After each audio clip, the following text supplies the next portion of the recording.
Welcome to the FML Podcast, the podcast on a mission to uncover actionable insights, explore the latest trends, and to catalyze your fintech's growth. Join Growth Gorilla's founder and managing director, Shamir Sachdev, and some of fintech's hardest-hitting marketers and leaders.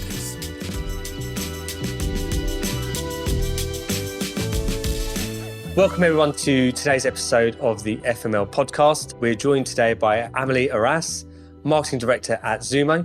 Amélie, great to have you on the show. Could you share a bit about yourself and your journey so far? Thank you so much for having me today. My name is Amélie Arras. I am the Marketing Director here at Zumo. So Zumo is a crypto wallet. At the moment, we offer Bitcoin and Ethereum, and our mission is to make financial wellness accessible for everyone, everywhere. I've been in crypto since 2017, after I've traveled around the world using only Bitcoin as part of a initiative of Money 2020 and fintech finance that sent 5 people, each with one payment method, to travel around the world. And I was the lucky one to have Bitcoin to travel around the world. So I went in America, in Asia, and in Europe, paying only in Bitcoin. So this is my story. I've done a fair bit of things since then, notably like going very deep into like crypto and marketing crypto and bringing fun and accessibility to crypto. And I joined Zumo in 2020 because I was extremely keen about what their values were and really their vision to bring financial wellness to people everywhere. Thank you very much for that intro. I've got lots of questions about the traveling around the world just on Bitcoin. Derailing away from the topic of conversation today, I've just had a pure curiosity. How did it go? Was it successful or were there a few hungry nights? I've lost quite a lot of weight the first time I did it in America. That's for sure. I'd never been that skinny before. But no, it went actually really well. I didn't know anything about Bitcoin before I went, to be honest, until like when I agreed to do that challenge. I didn't know anything about Bitcoin, so I kind of like been really thrown into the deep end and did a lot of like research, read through the Satoshi Nakamoto white paper, looked at banking on Bitcoin, which I think is still on Netflix, which is a super great documentary. And I did a lot of research on who and what company accepted cryptocurrency in the US, because I was starting actually in Canada, in Toronto, and I had to make my way using all different type of like transportation from Toronto to Las Vegas. Some places I was very happy to see that actually the places that claimed that they were accepting Bitcoin as a payment method were accepted Bitcoin as a payment method. And in some cases where I really looked forward to go and eat something and went into Starbucks, being one of the example actually. I went into Starbucks. I was actually starving and I was so happy to see a Starbucks. And I went and asked for coffee, cake, and I was like, can I pay in Bitcoin? And the lady just looked at me like blank face, like nothing was computing. She was like, what are you talking about? And then I realized like, oh, maybe they might not accept Bitcoin. And I tried to push a bit more saying like, no, Bitcoin, like there's this article about you here that says you accept Bitcoin, and yeah, Bitcoin, like the decentralized currency. And yeah, no, she went to ask her manager had no idea. No one had no idea what Bitcoin was. So I kind of like, they felt really sorry for me and they gave me a coffee and a cake, which I was really happy. Saved me from starving that day. But yeah, and then other places where I went to, the people where it was back in 2017, so it was before the price went up quite a lot. It was called the Biffacelus, I can never pronounce this, but Biffacelus bike. Absolutely lovely people. It was a bike shop that decided to accept cryptocurrency from very early on. Bitcoin had back then in 2017 like such a bad reputation. A lot of journalists had gone to that place and kind of like portrayed, like just like turned and twisted quite a few stuff.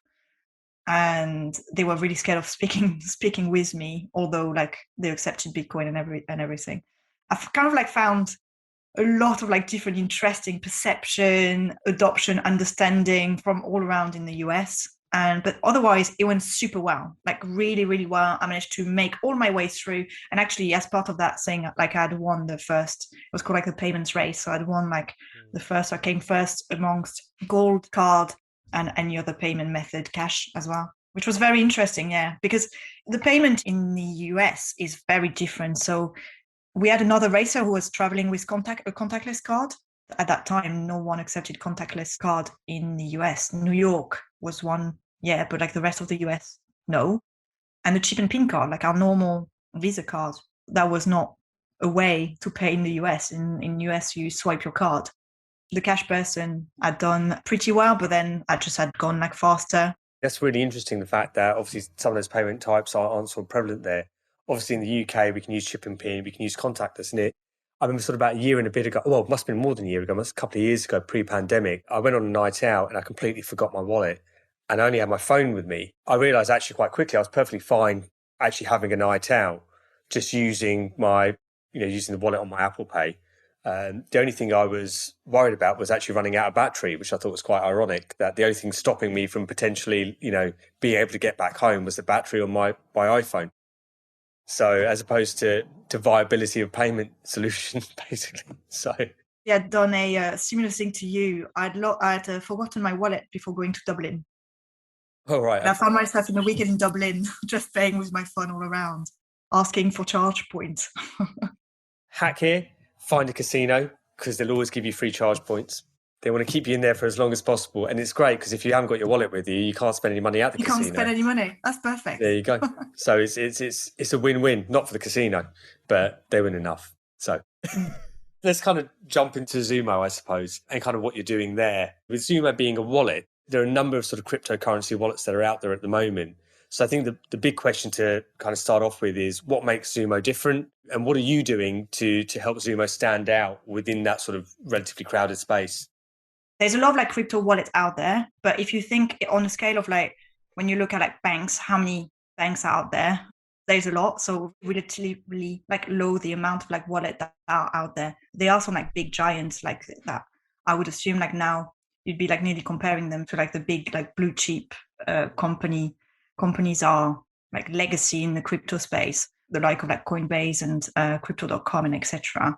Where Zumo really differentiates itself is that we've designed it with in mind like the crypto curious. So the people who were curious about cryptocurrency, they might have tried already and they would have been really off-put by the complexity of everything, or the one who have not tried it and they want to try it now and start dipping their toe. So from the get-go, the product that we designed was super simple, that your grandmother, like my mum, even my mum picked it up. I mean, this means something to me anyway. If my mum could pick it up, we're good.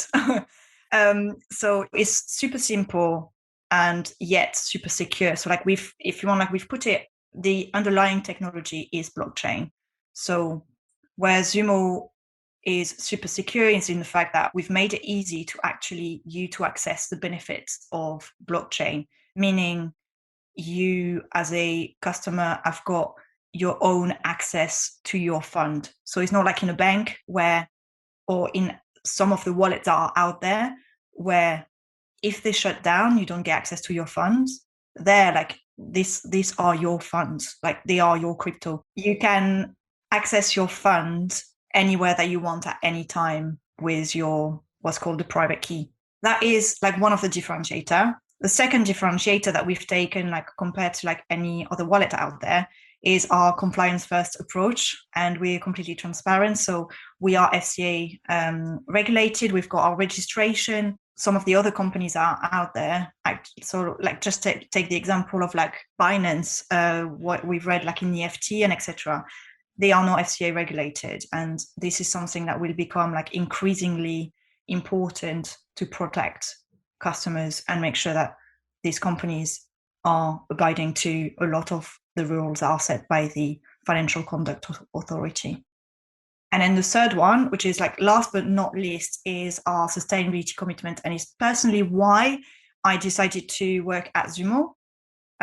So we're very unique in the sense that when our founders, Nick and Paul, sat down to define Zumo, they wanted to bring the benefit of blockchain to people everywhere, and they wanted to do it in such a way that is inclusive of people, but also the planet. So from the get-go, we had sustainability commitment. So we've got a sustainability pledge and a sustainability policy. We have committed to decarbonizing crypto and achieving like net zero by 2030.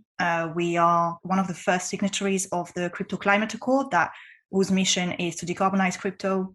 And we're doing like everything that we can to make sure that these sustainability commitments are also like passed on to our customers. We've piloted at the end of last year a project in which whenever a customer buy Bitcoin through Zumo, we are compensating the electricity consumption they would have taken to create that Bitcoin. And we're buying renewable energy certificate, which is in its turn like incentivizing the renewable energy market to produce more renewable energy. Is there a very sort of specific audience that you're looking to target? Or, with the sustainability message combined with the crypto wallet piece and the security? Or is it more a case of you're trying to go after the mass sort of crypto adopters, and then you're offering sort of sustainability as part of your company's sort of ethics and ethos, if that makes sense?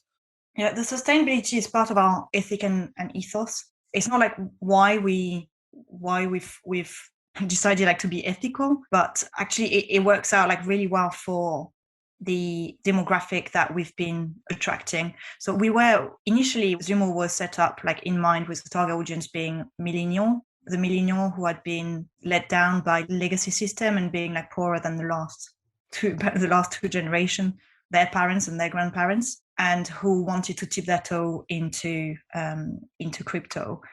But we found out last year. So we launched in 2020, and this was our target market. Across 2021, we've seen like actually the highest growth was the younger people, even like younger than the millennials. So the Gen Z between like 20 and 29 who wanted to get into crypto. They're much more like digital native, and they really care about the environment. Like this is one thing that we found out is like they really, really care about the environment.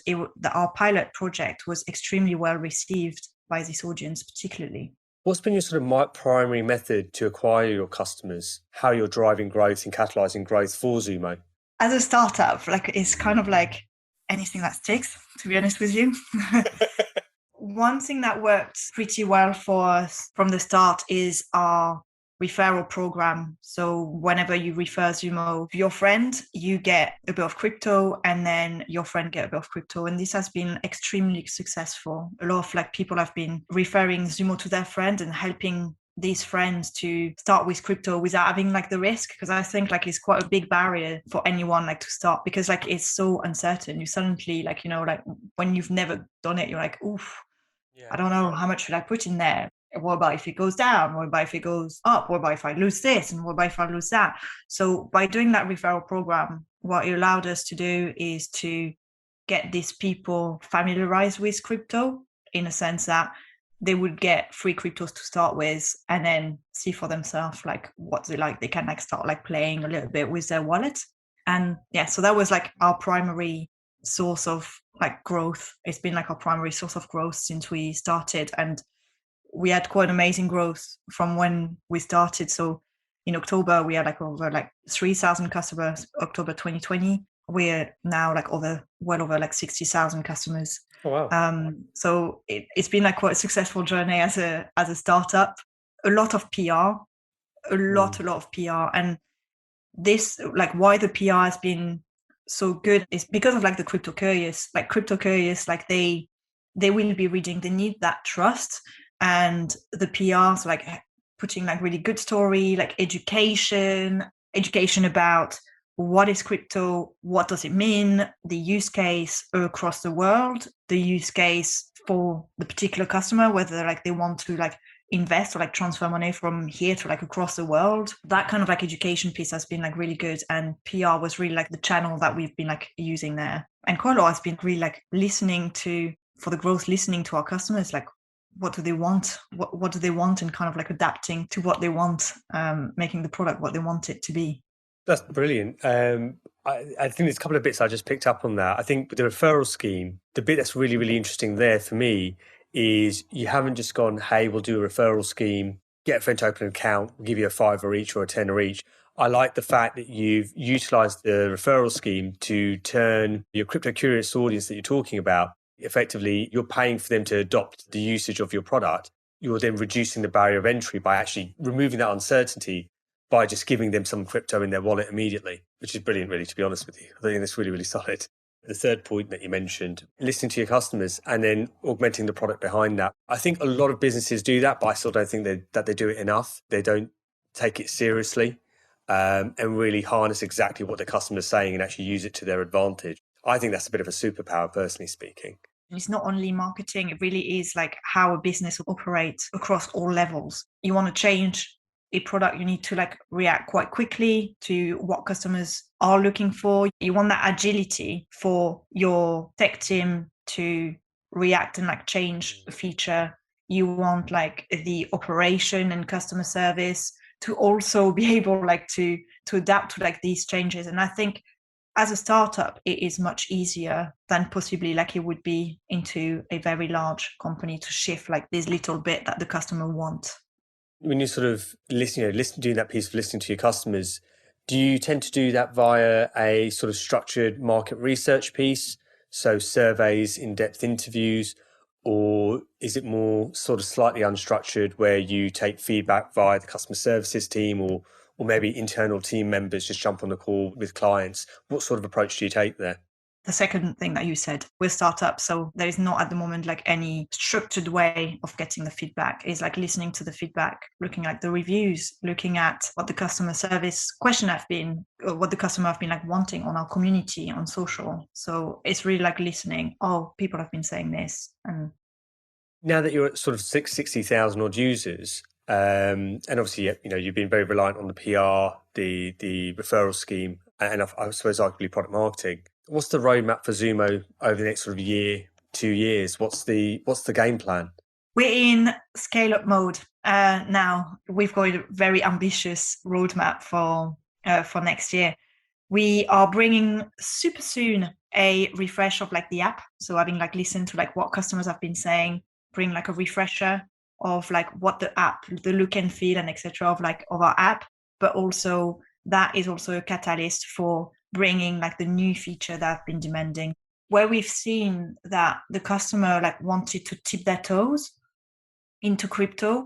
We see now that these people that have been like tipping their toes in the last year, they just want more. They want like more feature. Like they're getting like, it doesn't take a huge amount of time for people to getting like quite comfortable with crypto. They're like, ooh, and I want to try this. So next year, we'll be bringing some features such as, so like custody, where you can trade from like £1, because like currently like you have custody of your fund, and some of our customers have been asking that Zumo takes on like the custody, so that alleviates some of possible like friction or fear that people have. But also like what it does is to enable having like custody enable like people to trade from £1, because at the moment, you had like network fee, which can be like quite high in crypto sometimes, like if you want to transfer from one. This is like a kind of a drawback. So like you've got a non-custodial, super secure product, super flexible, like it really empowers you. But then like you've got like the other thing, the gift for this is that you've got to pay like network fee, which is like how the blockchain is working. And on the other side, like on the custody, is still like super secure. And you've got the addition of being able to like, don't really necessarily have like, so it's mostly like for people who lose their password and stuff like that. So me, first person, I would say. So like if you misplace your password, then your password, your private key means like you can say to Zumo like, hey, please, can you put me back up? So we've got some exciting stuff coming up for this year. We've been listening to our customers, and we are bringing very soon, so about like next month, a complete like refresh of the app, which is a catalyst for us like to bring like new feature that have been like also like a trade account where you can trade from just £1 And then also like some other features such as, for example, connecting to NFT platform for those customers who are now like getting into like the NFT space and like want to experience into that field. And also another feature, but actually I will keep this one quite quiet for now, but as a teaser, it is a feature that will be much better for people who feel let down by the fact that they're only getting 0.25% return on their savings. I know where you're going with that. There's a few cropping up in that sort of space, and it kind of makes sense. Are you predominantly UK focused at the moment? Is there any ambition to sort of grow out the business into new territories? We in the UK at the moment will be expanding to Europe. And then there is like loads of like other opportunities as well outside of Europe that we've seen. The approach that we've been taking is like compliance first, and this does take like perhaps like more time than you would like if you were not going into a compliance way. But for us, it's very important to be compliant across all the boards. So from a growth perspective, for example, is whenever you are going into a new market, you would have to like work with that new country to make sure that you abide by all the financial regulation in that particular country, and you need to get the proper license and etc. Same as like at the moment is very, very hard for any company in the UK. It's quite a long, tenuous process. You've got to prove quite a lot of things to get your registration with the FCA, which is a good thing because it protects customers. I think it's becoming more and more prevalent now. I think, there was a bit of a resistance against it from, I wouldn't say necessarily regulators, but from, countries as a whole. But I think they're now sort of leaning into it and feel that actually they're better off regulating rather than working against the currency. Because, they're not working against anyone specifically, but adopters of the currency. Mm. From a regulations perspective, which I think Zumo's putting themselves in a position where they're working with the regulators to become compliant. Have there been any sort of restrictions or blockers that have sort of potentially hampered Zumo's growth? And how have you kind of handled those as to come up perhaps with advertising or with anything else? I wouldn't say like tampered with the growth, but I would say like definitely like made my job super interesting and super creative, I'd say. So yeah, it's so regulated, so difficult, the crypto market. It's nothing that I've experienced before. Anything, what basically like any marketeer would believe to be the best channel, you just don't have access to it. Categoric. So you cannot use PPC. You cannot use Google. Google, forget it. Facebook, forget it. Instagram, forget it. TikTok, forget it now. Influencers, more and more stuff are coming onto that. So it is very difficult. That's why like the marketing of crypto is so different than it would be from either like any fintech or any other like businesses. One of the things that I really like, it is very community based, very, very community based. And that makes it not better, but like you've got like alternative. You've got to actually like engage with people. You've got to like let them know like a lot of like online events. From what we've been doing and concentrating on, we've got, if you want, like, because Facebook was not an option, because Google was not an option, what we worked on really is like on the content and organic growth, like on SEO and etc. So by providing educational content, we were able to advertise this educational content. So it becomes like not a more like direct, like download the app or like buy this, but more like, are you curious about this? Like read about this, learn about this. And then like it's up to them like to make obviously like their decision. But there's a lot of like education going on onto that. We've tried also like advertising across other like networks. So for example, there's like AdRoll or like 50 like platforms like this that programmatic type solutions, that allow you to advertise on like across like Google actually, or like other media. It is working good, but it's got to be in conjunction with something else. It is not enough because it's so like trust-based cryptocurrency. If you see an advert for cryptocurrency on your desktop, you won't go for it because like you might think like, oh, it's a scam. There is still like, that perception that whatever you see online could be a scam. And because it's crypto, it's even more.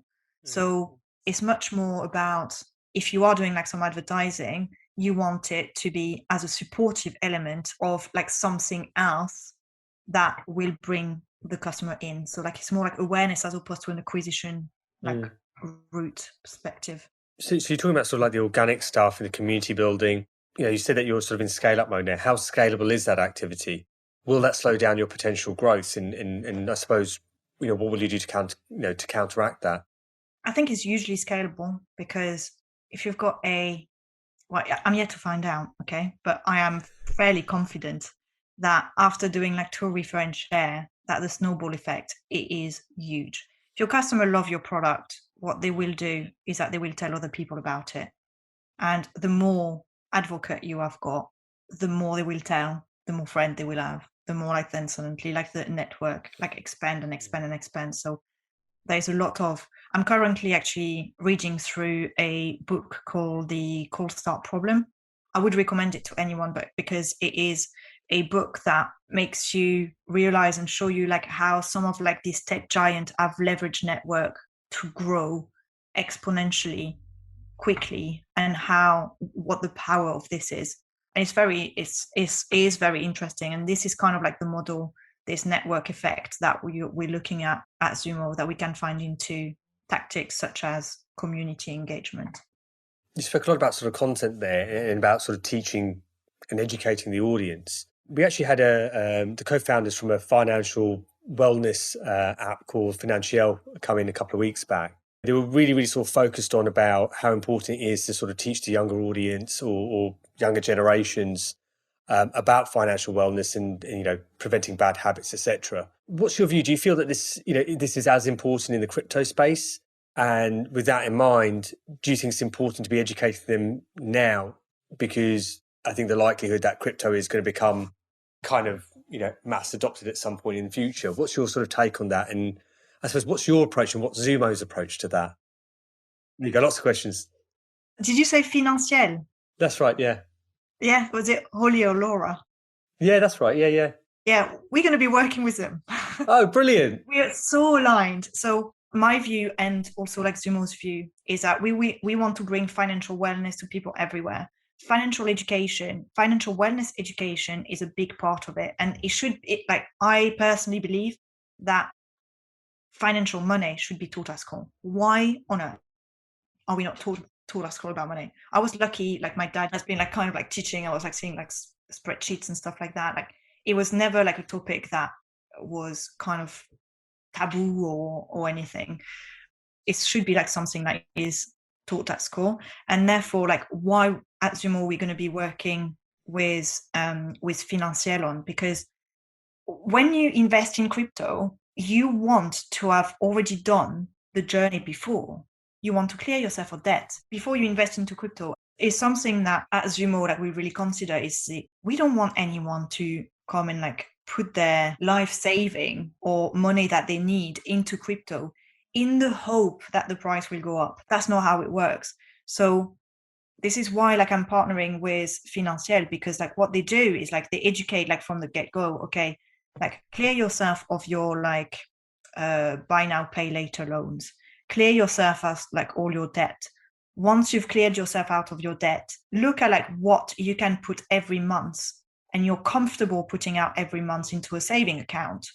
And from this saving account, okay, like start investing if you don't need that, if you don't need that money. And like that, like you build like financial wellness that way.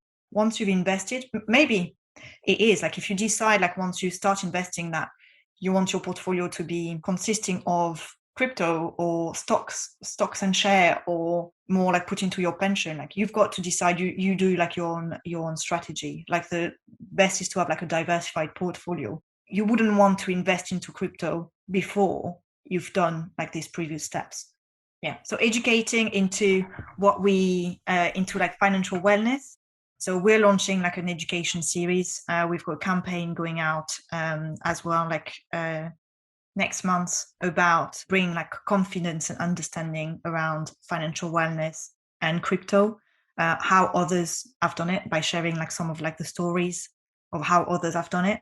And yeah, we'll be working on Financial because I think they they really rock. I like their education, Yeah. their education stuff. We covered a whole lot of points there. To sort of wrap things up, let's jump into our closing quickfire round. So we've got a handful of questions for you, and we'll kind of rattle through them. What song do you have on repeat right now? Actually, I don't have like any song on repeat. I've got podcasts on repeat if you want. Yeah. So what podcast are you listening to at the moment? Fintech Insider. I am literally hooked to that podcast. And what fintech app other than Zumo, obviously, are you using the most at the moment? Oof, I am a fintech nerd, so I do have like Monzo, Starling that I use on a regular basis. Monzo, Starling, Zumo, obviously. I've got also Plum. I've got Clio, who tells me like that I've been naughty with my money most of the time. Free Trade, and I do have eToro as well. To be honest with you, I pretty much got all of those as well. So I don't have eToro though. I've got a bit of an issue with them. It's a sore spot, but I'll talk about that later. And then who in the world of fintech would you most like to take to lunch? Lydia Gliptis. I love her. Who's that, sorry? She was the head of people, head of culture, I can't remember, at 11FS. She's at Banks now. Yeah, she is an amazing rock star in the fintech space. And so my last two questions. What's the best bit of life advice you've ever been given? To don't give a fuck. You can swear, it's fine. It's called FML, you're fine. Don't worry about it. We're okay here. It's basically to let go. So pick your battle. That's the best advice. Cool. And then my last question, which is my favourite question. What's one thing that I haven't asked that you think that I should have asked? What's my favourite book at the moment? What is it? The Future We Choose. So it is written by Christina Figuer and Tom Rivett-Carnac, and it is about sustainability. So we all have a responsibility when it comes to the future, and we've got to be super optimistic about it. And what I love about it is not a kind of like down your throat book about like, this is sustainability, you need to do that, you need to be vegan and all of that. It kind of like, it is super simple to read, really, really simple. And it tells you what could happen, how the world could be with some very small changes that everyone can take. And it was really inspiring, actually. It's the first book that I read in 2 days in total. Well, Amélie, thank you very much for coming onto the podcast today. We'll put the link to Zumo's website into the show notes, along with your LinkedIn profile. And we'll get, you mentioned this book and you mentioned another one as well. We'll get them both added into the show notes as well, so people can check them out. Thanks for coming on today. Thank you so much. Thank you so much for having me. The FML Podcast is brought to you by Growth Gorilla. To find out how our marketing growth experts can boost your fintech's growth, head to growthgorilla.co.uk. And make sure to search for the FML Podcast in Apple Podcasts, Spotify, or anywhere else podcasts are found. Don't forget to click follow to ensure you don't miss any future episodes. On behalf of the team here at Growth Gorilla, thanks for listening.